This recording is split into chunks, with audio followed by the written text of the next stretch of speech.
Hey, what's going on? It's Scott. Some of you asked, and here I am to deliver as best I can. You asked about jobs that are outside of patrol when working as a police officer. Let's get right into it. In addition to patrol, which is the majority and the backbone of police departments, there are specialized units, for lack of a better phrase. And the first one most people think of when they think of a specialized unit is SWAT. And there's that phrase, you're either SWAT or you're not.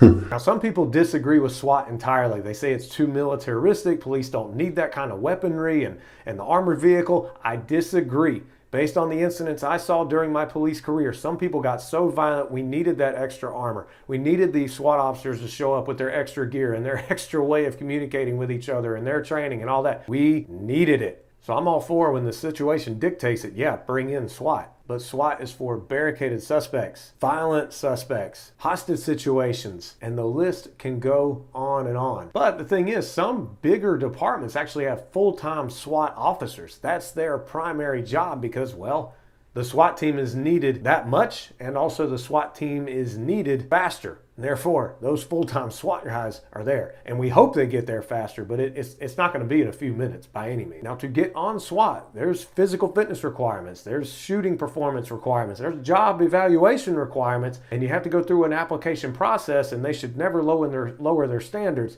to get a team member on. With the department I worked for, many of my friends went through the process and man, they never forgot it. They still got on the team, but they never forgot it. It wasn't a walk in the park. And then the SWAT team where I worked for several years, they trained once a month, all day long. They didn't show up for a few hours and leave. No, they trained all day long. And then they went to SWAT conferences and SWAT trainings that could last up to a week. And they got several hours of range time and training, and many more resources were provided for them, so far as to make them better. The next specialized job I want to talk about is detective work. These were the people who would wear the button-up shirt, the tie, or the female detectives would dress really nice. They would investigate the frauds, the missing persons, the homicides, the robberies. If it was severe, it went to them for sure. Now, certain detectives were assigned to fraud cases more than others. Certain detectives were assigned to interview and investigate for robbery incidents and stuff like that. So they break it down within the division who investigates what. But I remember whenever there was a homicide or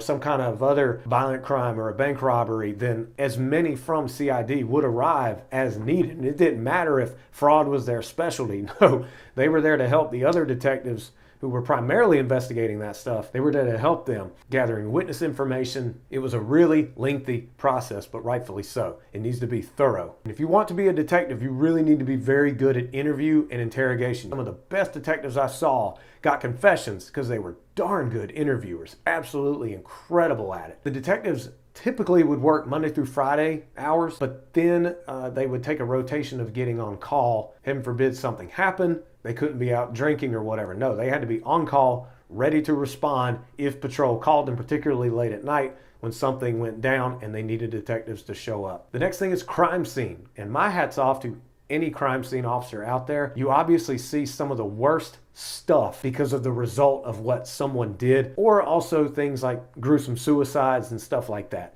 It can be really draining on someone to see that stuff time in and time out. And then not only do they see it on scene, then they have to investigate what they gather from it. So it's on their mind a lot. They have to dive into it. So that's intense. But where I worked, it was a full-time unit assignment.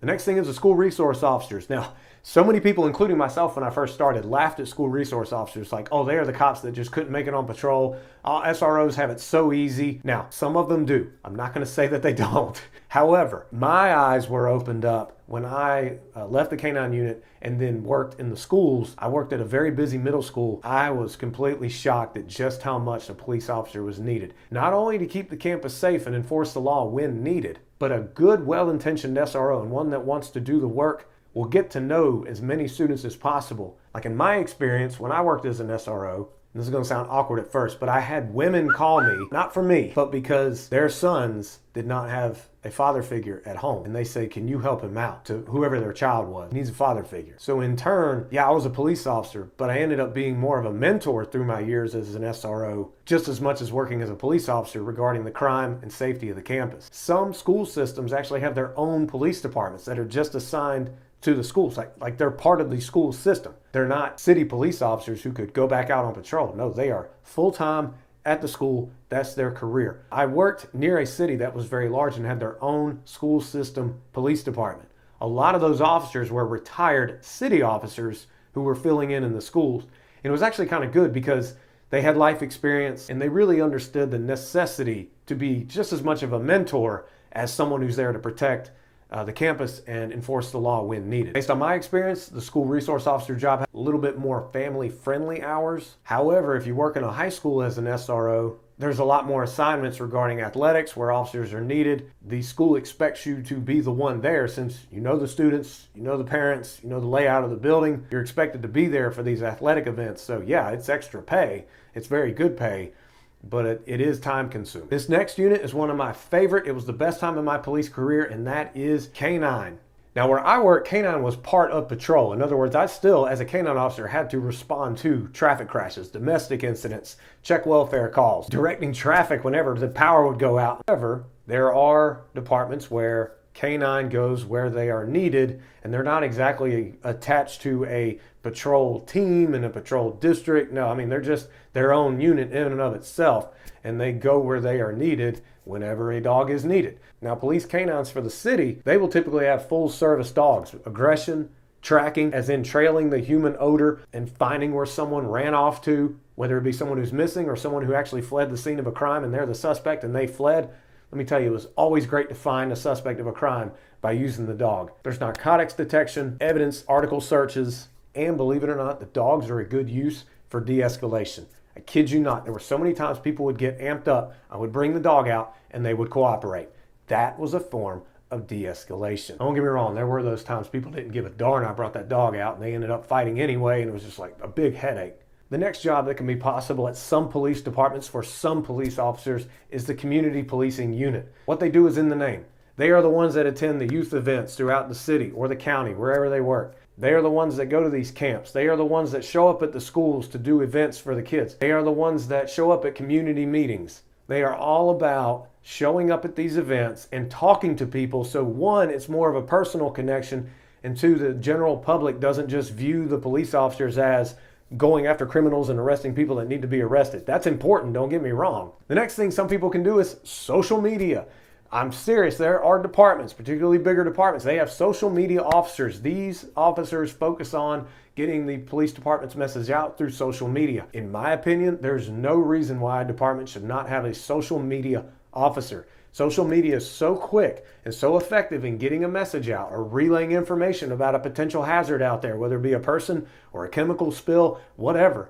It's very good at getting information out there. And yeah, there are social media officers. The next thing is the mobile field force. What the heck is that? At the department where I work, this is what it was called. It's basically the riot squad. These officers were trained after they applied and met demands and requirements.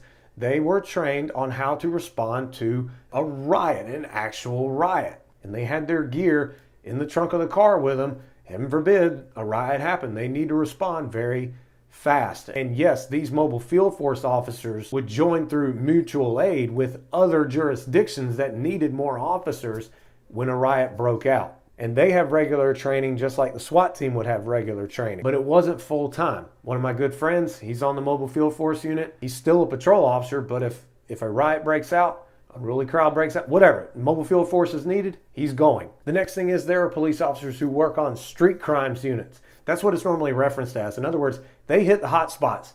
If there's an area, say hotel parking lots, that have had a problem with catalytic converter thefts, or heck, just general B&Es where people are breaking into cars and stealing things, to which please don't ever leave things in plain view. I never went to a B&E of a car where things were not in plain view. Street comms units, they will come in and do their covert operations, or they will come in and make a lot of traffic stops, and then they find people in these areas who have warrants, who are part of crime trends, stuff like that. Now the thing is with street crime units, they move from one crime trend area to the next. They can't just stay in one area. There is a level of necessity for police to connect and for citizens to see kind of the same officers within their patrol district and build that rapport up rather than just see who's this group of officers that come in and then they arrest and that's all we see them do. Also, there is something to be careful about when working as a police officer on a specialized unit such as street crimes. Some of these street crimes units in the past, such as the one in Memphis, Tennessee, where they were called the Scorpion Unit, They should never get their own name like that. They should never have their own patches, because it builds this culture of, well, we can do kind of what we want, and it can lead to some serious misconduct, corruption. There's case after case of that happening whenever the street crime unit was doing its own thing away from the supervision of the police department. It's not good. But I do believe that street crime units are needed, or specialized units that focus on certain crime trends are needed. Like the one where I worked, they went to a really big mall in the city where I worked every Christmas because larcenies happened so much that the street crimes officers, or the special investigations unit, I think that's what they were called at the time, they would go in plain clothes and help apprehend the shoplifters whenever a 911 call was made. They were needed for sure. Last but not least, the traffic unit. These are the ones who, it is what it is. They write the tickets, and a lot of them like writing tickets. In my personal opinion, if someone's not wearing a seatbelt, that's their choice. We're not here to protect them. That's my personal opinion. However, the traffic unit also enforces the speeding laws, or they are the ones out there enforcing drive while impaired laws, which is absolutely crucial. Sometimes they have unmarked cars. Sometimes they have cars that don't have light bars on them, just so they can blend in a little bit more and be more observational as to what's going on. The traffic officers also are the ones to respond whenever a vehicle crash involves injury and or death. And yes, whenever there's really serious injury or unfortunately fatality at a crash, the traffic officers are there for a while, collecting evidence, getting statements from people involved, doing measurements, doing photographs. There's a lot of work that goes into it, particularly during a fatality. So those are some of the specialized units at police departments, and trust me, I will get people on this channel who work in said specialized units, and I'll work on it as best I can. I've already got a SWAT officer lined up, and I'll get a few others lined up to talk about that specialized unit so you can know more if you want to apply for it one day. Now, the thing is with specialized units, at some departments, they'll let you stay on that unit as long as you're doing good and as long as you like it. Some departments, you 3-5 years, that's all you're going to get. You better move on to something else. So you can never get your identity wrapped up in not only working as a police officer, but you can't get your identity and self-worth and value you contribute to society based on what specialized unit you're in. Because at any time they can say, hey, guess what? The unit is disbanded. All of you are going back to patrol, or whatever the case may be. These are some extra things to think about. I hope I answered some of your questions when it came to specialized units. Are there more? Oh yeah, absolutely, there are more. But these are just some of the highlights. Take care of yourself, and I look forward to talking to you again. Click right here for a free 5-minute virtual coaching session. I'll see you there.